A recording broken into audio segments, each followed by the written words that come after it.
他突然想起三魂七魄中有一魄名为吞贼，可消灭虚邪贼风一己。若是找到了，魏婴就不会这般体弱了。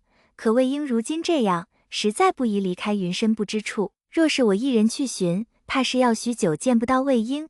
以魏婴如今对我的依赖程度，怕是很难脱身。蓝忘机熬好药，也将病症想了个通透。至于解决办法，药都煎好了，他也没能想出来。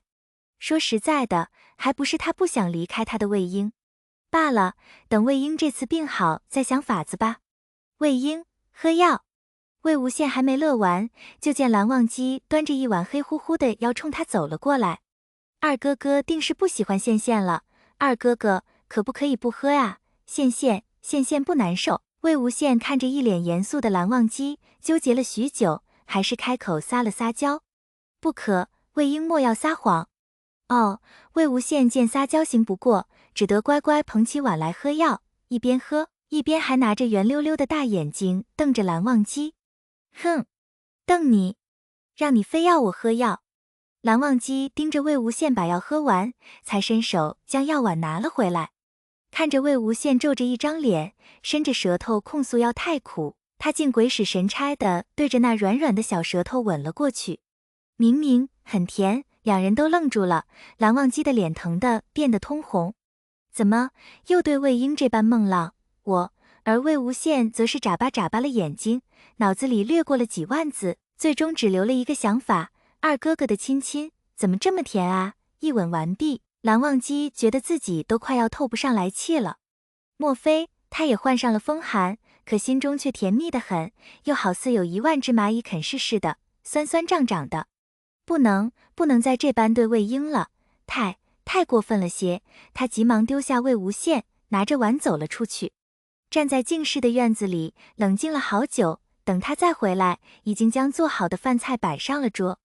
望着床上的魏无羡，想让他下床梳洗，可一看着他因为病痛变得蔫蔫的样子，还是没忍心，走过去将他抱下床洗漱。心中还不住地劝着自己，这不算梦浪，自己是在照顾生病的病人。啊，好吃！魏无羡吃上饭菜的第一口，便觉得这饭菜对极了胃口。吃着吃着，就连身上的病痛都不怎么在乎了。当然，他还是被蓝忘机抱在怀里喂食的。美其名曰照顾病人的蓝忘机，更是没有丝毫脸红，仿佛自己真的劝信了自己似的。喜欢，看着怀里的人吃得高兴，他喂的也就开心。这是他等了许久的场景，自魏无羡被抱回静室，他便挪了个小厨房，日日做菜练习，还就着天子笑得酒香用餐。为的就是有一天，魏无羡若是能再吃上云深不知处的饭菜，不会再嫌弃他寡淡无味。喜欢，羡还想吃辣椒。蓝忘机因着魏无羡生的病，所以没像昨晚一样做的辣菜。今日这菜比起昨晚倒是有些清淡。下次等你病好，想吃什么我都给你做。蓝忘机抱着魏无羡进完时，才就着他吃过的饭菜开始用餐。他从没觉得自己做饭这般好吃过，许是魏无羡在，蓝忘机这次吃饭竟比往日吃的多了些，他自己都没发现。等用完了餐，他将碗碟收拾干净了，便又将魏无羡抱上了床。3岁的羡懂事极了，不吵不闹，就瞪着一双水汪汪的大眼睛，看着蓝忘机四处收捡。一边看，一边还时不时吞吞口水，仿佛看见了好喝的天子笑似的。看着蓝忘机收拾完了，他便伸出一双细长的胳膊，要抱抱。二哥哥，抱抱！少年脆生生的呼唤激荡着他的心，更何况自己的心上人冲着自己笑得灿烂，还要求抱抱。蓝忘机想都没想，直径走过去，将魏无羡搂在了怀里。感受着怀中被小火球填满，他甚至觉得此生都没有别的奢求了，就这样就好。想着魏无羡还病着，他便将他抱到桌边，圈在怀里弹起了清心音。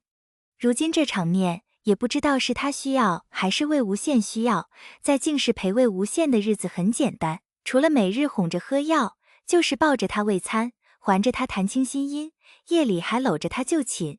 兴致来了，还冲着魏婴念上几遍雅正集，不过魏无羡常常一遍都没听完，就已在蓝忘机身上睡着了。魏无羡睡着了，他还接着念，也不知道是念给魏无羡听的，还是念给他自己听的。手倒是越搂越紧，美其名曰怕魏婴滑下地。这些天还时不时被魏无羡偷袭，亲上2口。他倒是没在脑子一热去亲魏无羡了，可魏无羡主动来亲他却是越来越频繁。他想着，这可不是自己犯流氓，这是魏婴自己送上门来的，强行劝自己不要阻止魏婴。当然，微微向上翘着的嘴角早就出卖了雅正的含光君。当然，日子越久，他也越忧心，魏婴的风寒还没好，高热虽说是退下去了，可每日撒娇卖萌时，那浓浓的鼻音依旧告诉蓝忘机，魏无羡的病还没好。心急如含光君，就连每日抱着活生生的魏无羡，他都会忍不住去幻想，魏婴的病会不会对他有什么影响。他实在是经不起魏无羡的再一次离开了。魏无羡似乎也是感受到了蓝忘机的忧心，每次看见蓝忘机乱想时皱起的眉头，他都用手将他抚平，末了还乖乖地送上一吻，以安慰自家二哥哥脆弱的心灵，劝他不要难过。就这般拖拖拉拉，魏无羡这病养了有小半个月都没见好。魏无羡生性好玩，乖了这小半个月，看着蓝忘机这般宠着自己，玩心便也起来了，冲着蓝忘机闹着要出去找阿院弟弟玩兔子。蓝忘机劝说不成，心中焦急，竟卡了一口血出来。魏无羡看着地上被吐出的那口血，猛了一会儿，紧接着便被吓哭了。他竟把二哥哥气吐血了。二哥哥，对不起，对不起，羡不是故意的，羡不玩了。豆大的眼泪顺着眼眶滑落，魏无羡哭得伤心极了，他始终无法理解，为什么自己要出去玩，居然给二哥哥气吐血了。无事，无事，你莫害怕。蓝忘机看着哭得惊天动地的魏无羡，心疼得很，忙将他搂入怀中，轻声安慰。其实根本不是魏无羡的错，是他自己。自和江城打了那一架之后，他只去冷泉疗过一次伤，那次疗伤还险些将魏无羡弄丢了。从那次以后，他便不敢自己外出了。再加上魏无羡又紧接着生了病，拖了半月有余，他便更加揪心。魏无羡闹腾着要出去玩，他一时急火攻心，引发旧伤，这才吐了口血。二哥哥，二哥哥，魏无羡根本听不进去蓝忘机的安慰，由自一个人自责着，怪自己怎么这么不听话，这么能给二哥哥气吐血了。羡乖，莫怕，错不在你。蓝忘机这是第一次这般哄他，魏无羡还没听到，蓝忘机的脸就先红了，僵硬着手轻拍着魏无羡的后背，温声安慰他。哇，嗨，羡乖乖，二哥哥不生气，羡乖乖的。魏无羡看着他家二哥哥都吐血了，还安慰自己，心里更是过意不去，内疚得很。再加上自己还生着病，本就呼吸不通，哭着哭着便猛咳了起来，一边咳还一边哭。无事，羡莫要哭了，二哥哥带你出去玩。蓝忘机看他哭得上气不接下气，心都揪在一块儿了。